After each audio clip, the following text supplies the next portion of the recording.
For larger cuts, you use the same rolling motion and hand positioning as you do for smaller cuts. The only difference is that it's not necessary for the blade to rest against the guide knuckle. Of course, it is still crucial that you keep your fingers tucked under to protect them from injury. Although the rolling technique is most commonly used, there are times when the blade will actually need to leave the board, like when using an up and down cutting motion. This technique is often used with larger food items, where the rolling technique becomes more difficult because of the height of the food. The up and down technique has three main differences from the rolling technique. First of all, it's not a circular cutting motion, so you won't need to bend your wrist as much.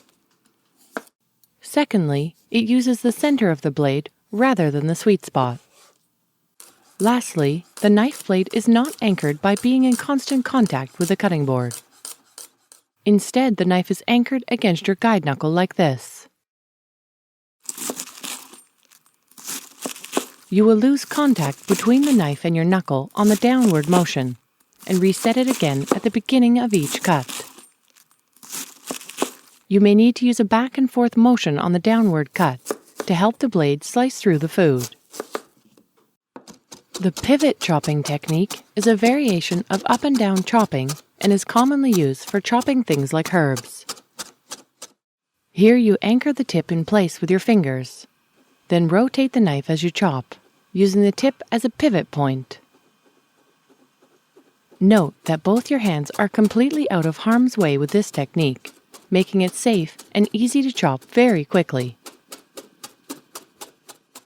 There are also times where you will use the tip of the chef's knife, like when dividing a long vegetable.